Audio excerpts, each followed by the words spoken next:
One of the great phenomenons of the time in which we live in is the unexpected, the extraordinary surge of anti-Semitism, the Jew hatred that has spread across the bastions of Western culture and wisdom after October 7th. One of the explanations given to this is that the Jews are the epitome of white privilege, where the Jews seem to be at the top of their economic game, and that is perceived by the haters as making them worthy of hate. Listen to this brilliant analysis by extraordinary American economist Tom Sowell as he talks about the extraordinary reason for the success of races, of cultures, of religions and economies, how it's got far less to do with the resources and far more to do with values. This is all very disconcerting, Tom, you know. Cosmic justice, intellectuals and race, quote, no individual or group can be blamed for being born into circumstances that lack advantages. But neither can society be automatically assumed to be either the cause or the cure for such disparities. Yeah. Close quote. So what you're arguing is that despite centuries of, several centuries of slavery, I'm talking now about the African American experience in this country, slavery ends, you've got decades of Jim Crow, you've got policies that have created substandard conditions in one inner city in America after another to this day. Despite all of that, for the African American child born in inner city Detroit tomorrow, it just is what it is. It's nobody's fault that that child is likely to have worse life expectations than the white kid born tomorrow in Greenwich, Connecticut. That's true. You can't, the ease with which people draw connections between one thing and another is just amazing. I mean, I mean, the average of black kid today, I think, is probably better off, certainly materially, than, say, Ben Carson was when he was growing up. Ben Carson, the famous black surgeon at Johns Hopkins. Right, right. Who is immensely accomplished in every way. Yes. Right. I would say that certainly the black kids who are growing up today have a higher material standard of living than I had. The difference was that the schools were good when I came along. They were especially good in New York at that time, hard as that is to believe. But the kids who grew up in that same place where I lived, they will not get that same education. Now that can be blamed on somebody, but it has very little to do with what happened 100 or 200 years ago. And it's true in other countries. I mean, in Nigeria, for example, there's a tribe, the Igbos, who are living in one of the least fertile parts of Nigeria, who were in fact enslaved in centuries past by other tribes and so on. When the British moved in and set up schools, the Igbos went for the schools. By the time Nigeria became independent, the Igbos had climbed above the other groups that had been ahead of them to begin with. But there are all kinds of cross currents of factors. The particular culture, or the particular geography, you run through the whole list of them.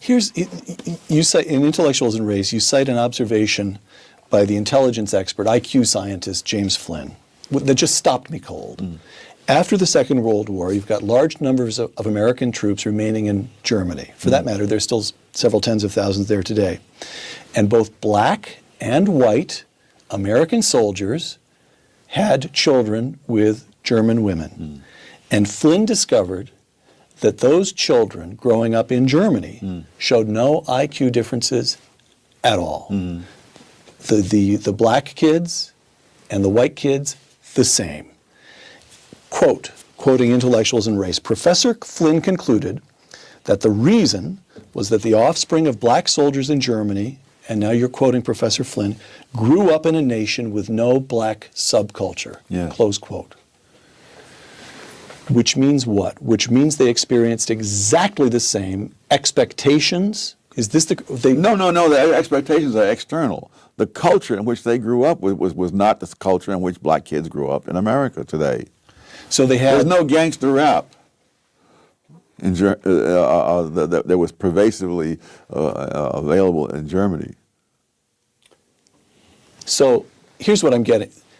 There is something about black subculture in America today that holds African Americans themselves back? Yes. In fact, I went into this in a previous book on which about black rednecks and white liberals, because that same subculture. Let's talk about two of your books here. Go ahead. Because that very same subculture held whites in the South back as well. That in the time this mental testing in the First World War turned up, among other things, the fact that whites from various 4 or 5 southern states scored lower on the mental test than blacks from 4 or 5 northern states. And so it really was a question of the subculture that was there, which was a handicap to both. All right. And so whose job is it to say, wrong subculture, folks, you're harming yourselves? Well, I would think in an ideal world that intellectuals might take on that task, but the world that we live in, I've noticed, is not ideal. All right. So eloquently expressed by Professor Sowell. And I believe that his comments, his viewpoint, is very consistent with much of our Torah values as Jews. You see, as Jews, skin color means absolutely nothing. As Jews, we are colorblind. We don't see black or white or colored. We just see through to the soul, the divine, godly soul inside of each and every single human being. We believe, the Torah teaches us, that every human being is created in the image of God, and thus every human being, all people, have certain inalienable rights, such as life, liberty, and the pursuit of happiness. Skin color means absolutely nothing, and it's got nothing to do with your prospects or your handicaps. As Jews, we also believe that God gives us exactly what we need in order to achieve in this world.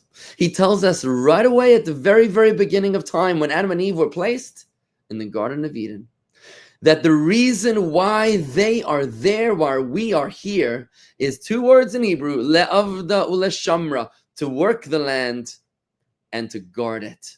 To work this world and to make it a beautiful place, because as Jews, there is no room for any form of entitlement.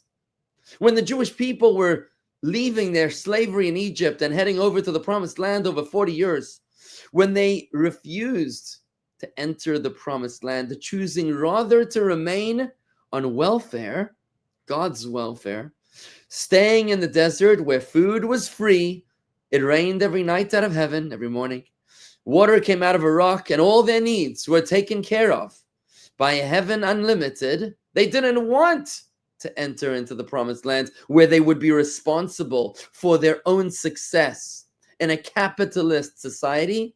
When God heard of their complaint, led by the spies who scouted the land and told them, you don't want to go to that land where you're going to have to work all by yourself. Stay in the desert where God provides all your needs. Here you have entitlements. When God heard this, he says, well, if that's the case, then you have no further purpose on this earth and you will die in the desert.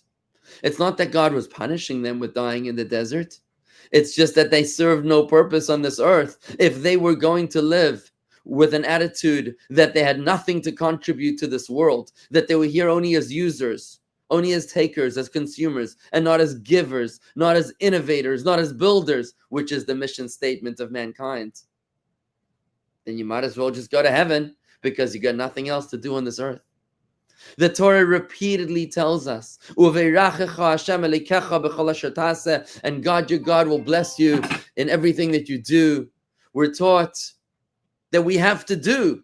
And that's when God blesses us. This is the meaning of God helps those who help themselves. It means that when we initiate the effort, that is when God blesses our actions with success beyond our wildest dreams and expectations.